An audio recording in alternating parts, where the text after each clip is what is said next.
Oui, je parle toujours des vraies églises et des fausses églises.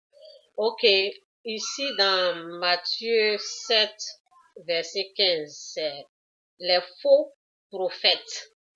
Gardez-vous des faux prophètes. Donc, ils viennent à vous déguiser en brebis. Mais au-dedans, ce sont des loups féroces. Vous les reconnaîtrez à leur conduite. Par exemple, ceux qui font anti-sorciers. La parole de Dieu a dit Dieu a créé les êtres humains à l'image de lui-même. Mais ceux qui se promènent dans les villages pour faire la chasse aux sorciers, un chrétien, un pasteur, un prophète qui fait ça là, Dieu, dans sa parole, il a dit ne porter de jugement contre personne. Ce sont des gens qui sont en train de juger, de condamner. Au lieu de dire aux gens, Jésus-Christ est mort pour tes péchés, répands-toi de tes péchés et tu seras sauvé. Mais ils laissent cela, ils vont dans les maisons des gens, ils disent qu'ils sont en train de faire sortir les sorciers et ils les déshabillent. Tu déshabilles une maman, tu mets ses seins dehors. Ça, c'est quelle pratique ça? Ça, c'est les faux prophètes. On les reconnaîtra par leur conduite. Ça, c'est la conduite. Tu vas rentrer dans la maison de quelqu'un, si tu te mets devant la maison de quelqu'un, il faut lui dire que Jésus-Christ est mort pour tes péchés. Répands-toi de tes péchés, tu seras sauvé, c'est tout. Dieu on te demande rien d'autre. Si tu n'as rien à faire, reste à la maison, ne va pas déranger les gens. Ok, et voici encore, dans Matthieu toujours 7, verset 21, ce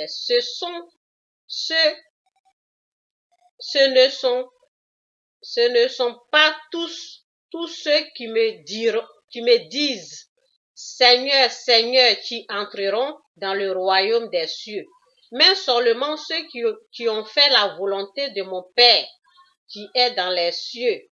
Au jour du jugement, beaucoup me diront, Seigneur, Seigneur, c'est en ton nom que nous avons été prophètes. C'est en ton nom que nous avons chassé des esprits mauvais. C'est en ton nom que nous avions accompli de nombreux miracles. Ne le sais-tu pas? Alors je leur déclarerai, je ne vous ai jamais connu. Allez-vous-en loin de moi, vous qui commettez le mal. Mais c'est le mal, c'est un jugement, c'est une condamnation. La pauvre maman, elle n'a pas la connaissance. Il faut lui dire que Jésus-Christ est mort pour tes péchés. Tu la traites de sorcière, tu la condamnes. Alors que la parole de Dieu t'a bien dit que ne condamne personne, ne juge personne. Et la parole de Dieu te dit, enlève d'abord la poudre qui est dans ton œil. La poudre qui est dans ton œil, c'est le péché. Toi-même, tu n'es pas encore délivré de ce péché. Et tu te lèves, tu veux faire la chasse aux sorciers, tu demandes aux gens de dire combien de personnes tu as mangé. Dieu nous couvre de notre péché. C'est pour ça qu'il a amené son fils. Il ne demande pas à quelqu'un de dire combien de personnes tu as tué, combien de personnes tu as mangé. Non. Il dit que le péché, tout a été accompli. Repends-toi, donne ta vie au Christ. Dis Seigneur Jésus, je me repens, je reconnais que je suis pécheur. Je me repens de mes péchés. Pardonne-moi de mes péchés. Sauve-moi de mes péchés. C'est tout. On ne te demande rien d'autre. Tu te promènes dans les villages, tu dis aux vieilles femmes là, elles mettent les seins là dehors et tu les mets sur YouTube. Seins, on voit seins des mamans. Les papas, tu les mets dos nu. Hein? Ça, c'est quoi ça? Cela ne vient pas de Dieu. Toi qui fais je ne sais pas, anti-sorcier que tu appelles.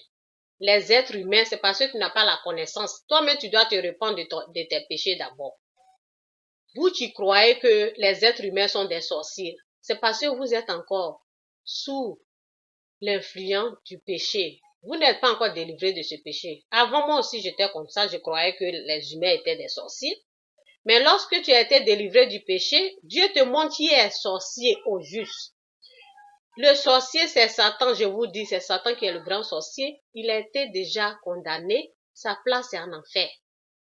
Il faut se répandre donner ta vie à Jésus-Christ et tu seras sauvé. C'est tout ce que Dieu nous demande. Il ne nous demande rien. Les gens se mettent à faire des miracles maintenant. Pourquoi les gens avouent qu'ils sont des sorciers? C'est parce que Satan a la magie. Et ces gens qui ne sont pas encore délivrés du péché, là, Satan leur donne la magie pour pousser les gens à avouer qu'ils sont des sorciers.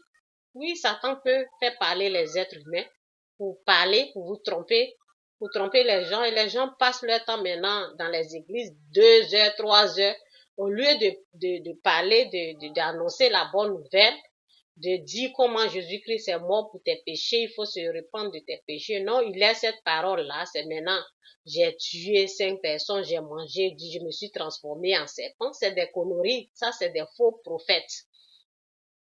Avant de rentrer dans une église, il faut demander à Dieu de te diriger dans une bonne église. C'est ce que moi j'ai fait. Parce que moi, je ne voulais plus être trompée.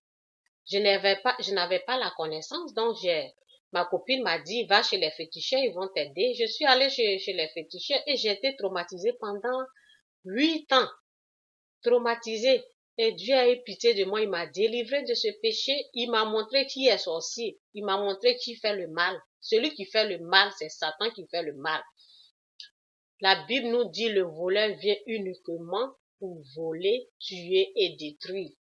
Si quelqu'un est en train de faire du mal en Afrique, dans le monde entier, c'est Satan.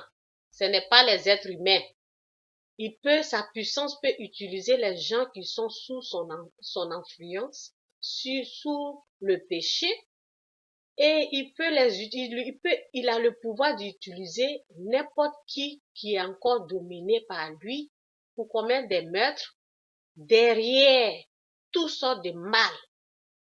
Il y a une puissance satanique qui l'accompagne. Derrière toutes sortes de mal comme viol, meurtre, assassinat, toutes sortes de mal, la puissance satanique est présente, Satan est présent. Donc c'est pour cela dans la Bible, ça a été dit, le voleur vient uniquement pour voler, tuer et détruire. Et la suite nous dit, moi c'est Jésus-Christ qui est venu pour que tu aies la vie et pour que tu l'aies en abondance. Pourquoi les gens avouent leurs crimes de sorcellerie, leurs crimes spirituels? C'est parce que ces gens-là ne sont pas encore délivrés du péché.